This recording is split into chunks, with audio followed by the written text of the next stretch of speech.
നമസ്കാരം, ഞാൻ ഷോണിമ. Al Hilal hospitals and medical centres അവതരിപ്പിക്കുന്ന BMC ന്യൂസ് ലൈവിലേക്ക് സ്വാഗതം. International congress and convention association middle east ഉച്ചകോടി എക്സിബിഷൻ വേൾഡ് ബഹ്റിനിൽ വിജയകരമായി സമാപിച്ചു. മിഡിൽ ഈസ്റ്റിൽ നിന്നും അതിനപ്പുറത്തു നിന്നുമുള്ള 100-ലധികം അന്താരാഷ്ട്ര വിദഗ്ധരും പങ്കെടുത്തു. അസോസിയേഷനുമായി സഹകരിച്ച് ബഹ്റിനിൽ ആദ്യമായി നടന്ന ഉച്ചകോടിയിൽ സമഗ്രമായ പാനൽ ചർച്ചകൾ, പ്രത്യേക വർക്ക്ഷോപ്പുകൾ, ആഗോള മൈസ് വ്യവസായത്തിന്റെ ഭാവി രൂപപ്പെടുത്തുന്ന പ്രധാന വിഷയങ്ങളെ അഭിസംബോധന ചെയ്യുന്ന പ്രചോദനാത്മകമായ സംഭാഷണങ്ങൾ എന്നിവ ഉണ്ടായിരുന്നു.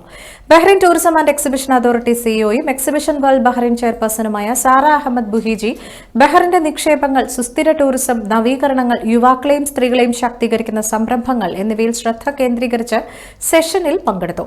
മേഖലയിലെ ബിസിനസ് ഇവന്റ് മേഖലയെ മുന്നോട്ട് കൊണ്ടുപോകുന്നതിന് നൂതന ആശയങ്ങളും ദർശനാത്മക ശ്രമങ്ങളും സംഭാവന ചെയ്ത വ്യവസായ പയനിയർമാരെ ആദരിക്കുന്ന ICCA മിഡിൽ ഈസ്റ്റ് അവാർഡ് ദാന ചടങ്ങോടെയാണ് ഉച്ചകോടി സമാപിച്ചത്. ബഹ്റിനിലെ താമസ തൊഴിൽ നിയമലംഘനങ്ങൾ കണ്ടെത്തുന്നത് ലക്ഷ്യമിട്ട് രാജ്യത്തുടനീളം കഴിഞ്ഞയാഴ്ച ലേബർ ഇൻസ്പെക്ടർമാർ 1317 പരിശോധനാ ക്യാമ്പയിനുകളും സന്ദർശനങ്ങളും നടത്തി. രേഖകളില്ലാത്ത പ്രവാസി തൊഴിലാളികൾക്കും അനധികൃത താമസക്കാർക്കുമെതിരെ അധികൃതർ നടപടികൾ സ്വീകരിച്ചു. ഓഗസ്റ്റ് 24-നും 30-നും ഇടയിൽ നിന്ന റെയ്ഡുകളിൽ 9 ക്രമരഹിത തൊഴിലാളികളെ തിരിച്ചറിയുകയും വ്യത്യസ്ത രാജ്യക്കാരായ 92 പ്രവാസികളെ രാജ്യത്ത് നിന്ന് നാടുകടത്തുകയും ചെയ്തിട്ടുണ്ട്. ലംഘനങ്ങൾ കണ്ടെത്തി രാജ്യത്തെ നിയമങ്ങൾ സംരക്ഷിക്കുക എന്നത് പ്രതിജ്ഞാബദ്ധമാണെന്നും ലേബർ മാർക്കറ്റ് റെഗുലേറ്ററി അതോറിറ്റി അറിയിച്ചു. അഫ്ഗാനിസ്ഥാനിലുണ്ടായ ഭൂകമ്പത്തിൽ നിരവധി പേർ മരിക്കുകയും പരിക്കേൽക്കുകയും ചെയ്തതിൽ ബഹ്റിൻ അനുശോചനം രേഖപ്പെടുത്തി. ഭൂചലനത്തിൽ മരിച്ചവരുടെ എണ്ണം 800 കടന്നു. 2500-ലധികം പേർക്ക് പരിക്കേറ്റിട്ടുണ്ട് എന്നാണ് റിപ്പോർട്ടുകൾ. അഫ്ഗാനിസ്ഥാനിലെ ജലാലാബാദ് നഗരത്തിൽ ഞായറാഴ്ച രാത്രിയാണ് 8 കിലോമീറ്റർ താഴ്ചയിൽ 6 തീവ്രത രേഖപ്പെടുത്തിയ ഭൂകമ്പം ഉണ്ടായത്. 20 മിനിറ്റിന് ശേഷം അതേ പ്രദേശത്ത് 4.5 തീവ്രതയുള്ള രണ്ടാമത്തെ ഭൂകമ്പവും ഉണ്ടായി. കുനാർ പ്രവിശ്യയിലെ 3 ഗ്രാമങ്ങളെ ഭൂകമ്പം പൂർണ്ണമായും നശിപ്പിച്ചു. അഫ്ഗാനിസ്ഥാൻ സർക്കാരിനോടും ജനങ്ങളോടും ഇരകളുടെ കുടുംബങ്ങളോടും ബന്ധുക്കളോടും ബഹ്റിന്റെ ഐക്യദാർഢ്യവും സഹതാപവും പ്രകടിപ്പിച്ച വിദേശകാര്യ മന്ത്രാലയം പരിക്കേറ്റ ഏവരും വേഗത്തിൽ സുഖം പ്രാപിക്കട്ടെയെന്നും ആശംസിച്ചു. ഇനിയൊരു ഇടവേള.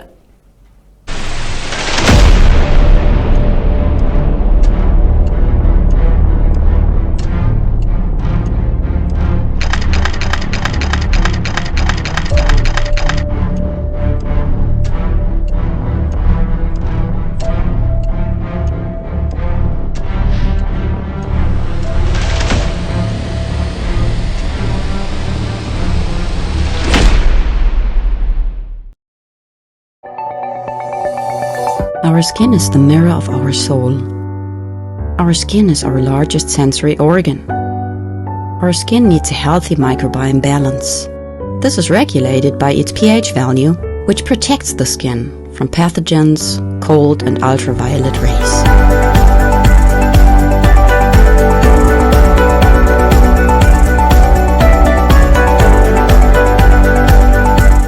Sebamed protects your skin.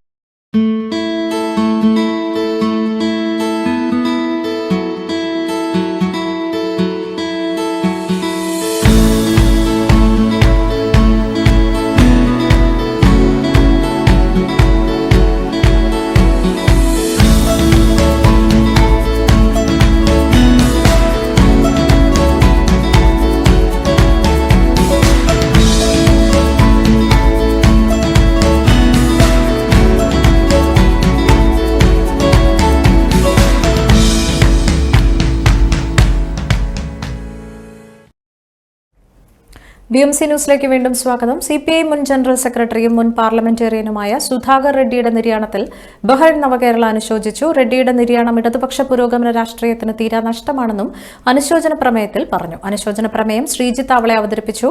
വിദ്യാർത്ഥികളുടെ അവകാശ സമര പോരാട്ടങ്ങളിൽ തുടങ്ങി ജീവിതം പാവപ്പെട്ടവർക്ക് വേണ്ടി മാറ്റിവെച്ച ധീരനായ പോരാളിയായിരുന്നു സുധാകർ റെഡ്ഡിയെന്ന് കോർഡിനേഷൻ സെക്രട്ടറി ജേക്കബ് മാത്യു അനുസ്മരിച്ചു. ലോക കേരള സഭ അംഗം ഷാജി മൂത്തല, SV ബഷീർ, ബിജു മലയിൽ, അസീസ് ഏഴംകുളം, രാജ്കൃഷ്ണൻ, ഷാജഹാൻ MK, മനോജ് മഞ്ഞക്കല എന്നിവർ സംസാരിച്ചു.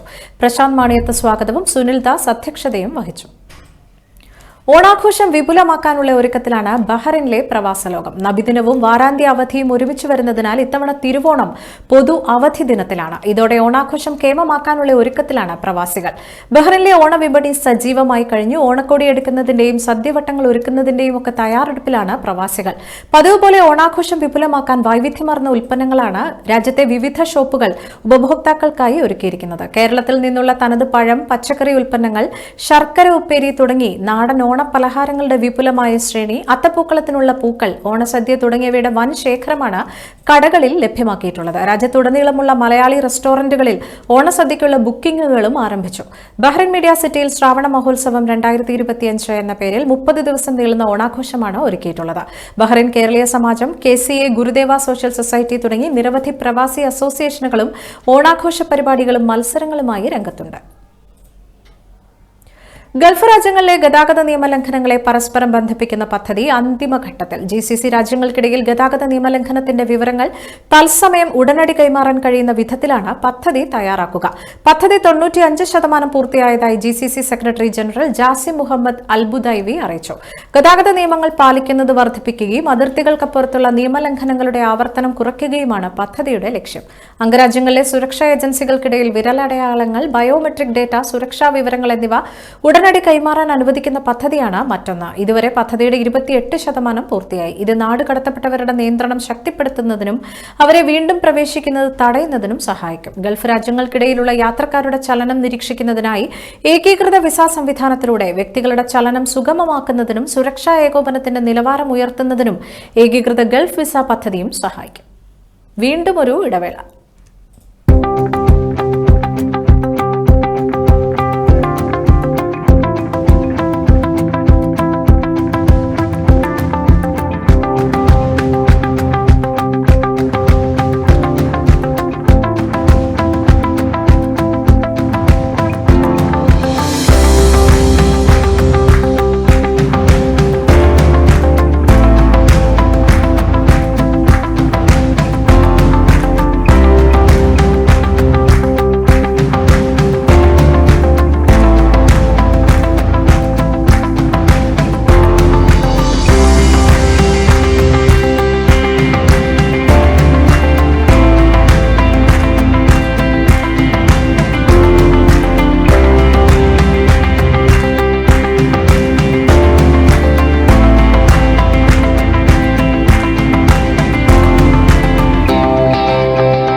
ഇന്ത്യയുടെ സെമി കണ്ടക്ടർ വ്യവസായം ശക്തിപ്പെടുത്തുകയെന്ന ലക്ഷ്യവുമായി സംഘടിപ്പിക്കുന്ന സെമികോൺ ഇന്ത്യ 2025 ഉദ്ഘാടനം ചെയ്ത് പ്രധാനമന്ത്രി നരേന്ദ്രമോദി. ന്യൂദില്ലിയിലെ യശോഭൂമിയിൽ വെച്ചായിരുന്നു ഉദ്ഘാടനം. കേന്ദ്ര ശാസ്ത്ര സാങ്കേതിക മന്ത്രി അശ്വിനി വൈഷ്ണവ് നരേന്ദ്രമോദിക്ക് ഇന്ത്യൻ നിർമ്മിത ചിപ്പുകൾ സമ്മാനിച്ചു. വിക്രം 32-ബിറ്റ് മൈക്രോ പ്രോസസറും 4 അംഗീകൃത പദ്ധതികളുടെ ടെസ്റ്റ് ചിപ്പുകളും ഉൾപ്പെടുന്ന ആദ്യത്തെ മെയ്ഡ് ഇൻ ഇന്ത്യ ചിപ്പുകളാണ് അശ്വിനി വൈഷ്ണവ് നരേന്ദ്രമോദിക്ക് സമ്മാനിച്ചത്. സെപ്റ്റംബർ 2 മുതൽ 4 വരെയാണ് സമ്മേളനം സംഘടിപ്പിക്കുന്നത്. ഇന്ത്യയിൽ ശക്തവും പ്രതിരോധശേഷിയുള്ളതും സുസ്ഥിരവുമായ സെമി കണ്ടക്ടർ ആവാസ വ്യവസ്ഥ വികസിപ്പിക്കുക എന്ന ലക്ഷ്യത്തിന്റെ ഭാഗമായാണ് 3 ദിവസത്തെ സമ്മേളനം. ഇന്ത്യയിൽ പൂർണ്ണമായും തദ്ദേശീയമായി നിർമ്മിച്ച ആദ്യത്തെ 32-ബിറ്റ് മൈക്രോ പ്രോസസറാണ് വിക്രം. ISROയുടെ സെമി കണ്ടക്ടർ ലബോറട്ടറിയാണ് ഈ ചിപ്പ് വികസിപ്പിച്ചത്. ബഹിരാകാശത്തേക്ക് അയക്കുന്ന വിക്ഷേപണ വാഹനങ്ങളിൽ ഏത് സാഹചര്യങ്ങളിലും വിശ്വസനീയമായി പ്രവർത്തിക്കുന്നതിനായാണ് ഇത് രൂപകൽപ്പന ചെയ്തത്. പ്രധാനമന്ത്രി നരേന്ദ്രമോദി സെപ്റ്റംബർ 13-ന് മിസോറാം, മണിപ്പൂർ സംസ്ഥാനങ്ങൾ സന്ദർശിക്കാൻ സാധ്യതയെന്ന് റിപ്പോർട്ട്. PTI വാർത്താ ഏജൻസിയാണ് ഈ വിവരം റിപ്പോർട്ട് ചെയ്തത്. പുതിയ ബൈറാബി സൈറാങ് റെയിൽവേ ലൈൻ ഉദ്ഘാടനം ചെയ്യുന്നതിനായി പ്രധാനമന്ത്രി ആദ്യം മിസോറാം സന്ദർശിക്കുമെന്നാണ് റിപ്പോർട്ട്. മിസോറാമിലെ ഐസ്വാളിൽ നിന്ന് പ്രധാനമന്ത്രി മണിപ്പൂരിലേക്ക് പോകുമെന്ന് മിസോറാം സർക്കാർ ഉദ്യോഗസ്ഥർ അറിയിച്ചു. 2023 മെയ് മാസത്തിൽ വംശീയ അതിക്രമങ്ങൾ പൊട്ടിപ്പുറപ്പെട്ടതിനു ശേഷം മണിപ്പൂരിലേക്ക് പ്രധാനമന്ത്രി നടത്തുന്ന ആദ്യ സന്ദർശനമാണ് ഇത്. എന്നാൽ പ്രധാനമന്ത്രിയുടെ സന്ദർശനത്തെക്കുറിച്ചുള്ള അന്തിമ ഷെഡ്യൂൾ ലഭിച്ചിട്ടില്ലെന്നും ഉദ്യോഗസ്ഥർ അറിയിച്ചു. ബംഗാൾ ഉൾക്കടലിൽ രൂപം കൊണ്ട ന്യൂനമർദ്ദം കൂടുതൽ ശക്തി പ്രാപിച്ച് തീവ്ര ന്യൂനമർദ്ദമായി മാറുമെന്ന് കാലാവസ്ഥാ വകുപ്പ് അറിയിച്ചു. ഇതിന്റെ സ്വാധീന ഫലമായി കേരളത്തിൽ അടുത്ത 2 ദിവസത്തേക്ക് ശക്തമായ മഴ തുടരും. ഉത്രാടം ദിവസമായ സെപ്റ്റംബർ 4-ന് മഴ അതിന്റെ മൂർധന്യാവസ്ഥയിലെത്തുമെന്നാണ് പ്രവചനം. നിലവിൽ യെല്ലോ അലർട്ട് പ്രഖ്യാപിച്ചിട്ടുള്ള കാസർഗോഡ്, കണ്ണൂർ, കോഴിക്കോട്, വയനാട്, തൃശൂർ, മലപ്പുറം ജില്ലകളിൽ ഒറ്റപ്പെട്ട ശക്തമായ മഴയ്ക്കും സാധ്യതയുണ്ട്. 24 മണിക്കൂറിനുള്ളിൽ 64.5 മില്ലിമീറ്റർ മുതൽ 115.5 മില്ലിമീറ്റർ വരെ മഴ ലഭിക്കാമെന്നാണ് കാലാവസ്ഥാ കേന്ദ്രത്തിന്റെ മുന്നറിയിപ്പ്. ഈ സാഹചര്യത്തിൽ മലയോര മേഖലകളിലും തീരപ്രദേശങ്ങളിലും അതീവ ജാഗ്രത പാലിക്കണമെന്ന് ദുരന്ത നിവാരണ അതോറിറ്റിയും നിർദ്ദേശിച്ചിട്ടുണ്ട്. ഈ വാർത്തയോടുകൂടി ഇന്നത്തെ BMC ന്യൂസ് ലൈവിൽ മലയാളം വാർത്തകൾ പൂർണ്ണമാകുന്നു. ശുഭരാത്രി.